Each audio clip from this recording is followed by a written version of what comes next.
yenyewe, ina uwezo wa kujitibu yenyewe, ina uwezo wa kujiondolea magonjwa yenyewe. Sasa leo nitakupa njia mbili tu ambazo mwili una uwezo wa kuzitumia kuweza kuchoma mafuta yenyewe bila wewe kuhusika kufanya mazoezi ya nguvu. Hizi njia nimezitumia kuwashauri watu wengi, na wengi wamepungua uzito pasipo kufanya mazoezi yoyote. Kwa hiyo kama wewe ni miongoni mwa watu hao na unataka njia rahisi ambayo unaweza ukaifanya ukiwa nyumbani kwako, basi nisikilize kwa makini, kwani ujumbe huu ama video hii unayoitazama inaweza ikawa moja ya video muhimu ambayo umeiona mwaka huu na ikabadilisha maisha yako.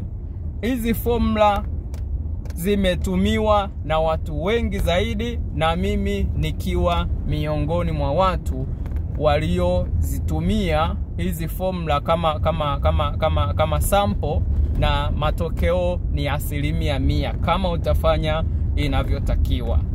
Njia ya kwanza ama kanuni ya kwanza ama kitu cha kwanza unachotakiwa kutumia kama unataka kupungua uzito, basi ni kuruhusu mchakato wa ketosis ufanyike ndani ya mwili wako.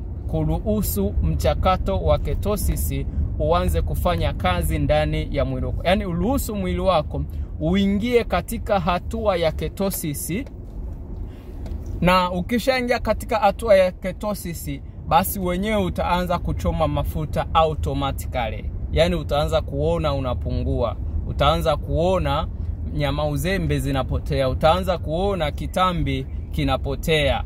Na ili mwili wako uingie katika mchakato wa ketosis, unahitaji kufanya mambo makuu mawili, na haya ndo ya muhimu zaidi. Jambo la kwanza ni kufanya kitu kinaitwa intermittent fasting. Intermittent fasting, kufunga. Na hapa tunasema unaweza kufunga kwa muda wa masaa 16 au masaa 24, au kwa kifupi nifafanue vizuri ili kuondoa maswali ya masaa. Sasa unaweza kuamua kula mara 2 kwa siku au kula mara 1 kwa siku. Kama utaamua kula mara 2 kwa siku, manake mlo wako wa kwanza unatakiwa uwe kati ya saa 5 na saa 6 mchana, ndo mlo wako wa kwanza. Achana na mambo ya breakfast. Yaani wewe breakfast kwako ifute.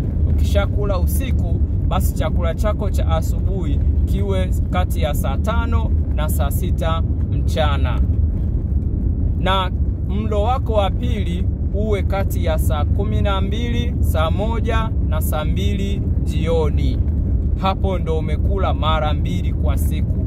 Achana na masuala ya kula mara 3 kwa siku. Hiyo ndo tunaita intermittent fasting. Au unaweza ukaamua kula mara 1 kwa siku tu peke yake. Ukaamua iwe jioni kila siku saa 12, kati ya saa 12, saa 1, saa 2, wewe ndo muda wako wa kula. Ukifanya hivi kwa muda wa wiki 2 mpaka 3, utashangaa kuona mwili wako unabadilika kabisa. Utashangaa kuona mafuta yanapotea, kitambi kinapotea, manyama uzembe yanapotea. Hii ndo njia ya kwanza ambayo watu wengi niliowashauri na wakaitumia wamepata mafanikio makubwa.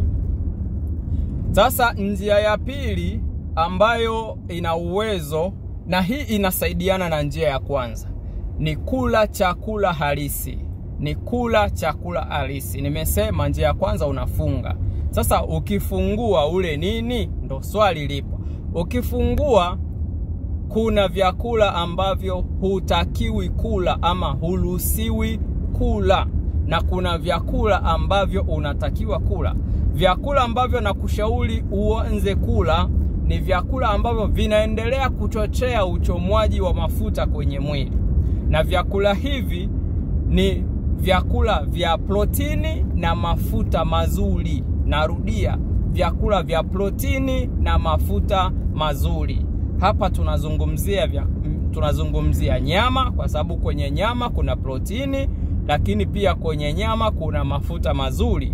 Tunazungumzia samaki, kwenye samaki kuna protini, kwenye samaki pia kuna mafuta mazuri ambayo yanaitwa omega 3 fatty acid, mazuri sana sana kwa ajili ya kusafisha mishipa ya damu na kadhalika, na kuchochea process ya ketosis kutake place. Lakini pia unaweza ukala mayai. Kwenye mayai kuna protini, lakini pia kwenye mayai kuna mafuta mazuri. Unaweza kula mafuta mazuri. Mafuta mazuri hapa yanapatikana kwenye parachichi, yanapatikana kwenye nazi, yanapatikana kwenye mawese, nikimaanisha mafuta ya mawese ama mafuta ya nazi au mafuta ya mzeituni.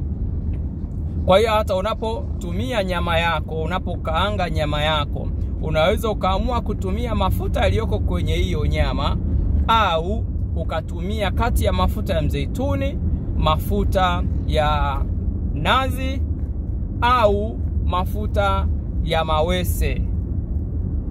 Hayo ni mafuta mazuri.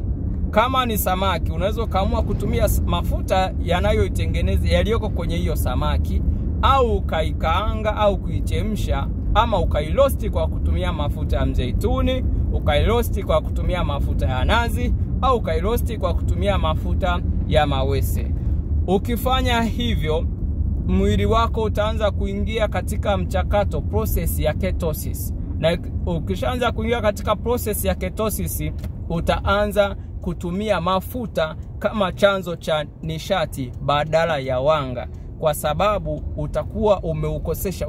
Ukianza kula lishe hii, maana yake utakuwa umeukosesha mwili vyakula vya wanga. Utakuwa hujaupatia mwili vyakula vya wanga kwa muda mrefu. Hivyo mwili utalazimika kutumia mafuta ya ziada yaliyotunzwa kwenye mwili kuwa chanzo cha nishati. Unapokuwa unatumia haya mafuta ya ziada kama chanzo cha nishati, ndo mafuta yanakuwa yanachomeka, mwisho wa siku unakuta umepungua uzito. Na si kupungua uzito tu, ketosis ina faida nyingi. Faida ya kwanza ni kupunguza uzito. Faida ya pili ni kushusha sukari kwa wale wenye matatizo ya sukari.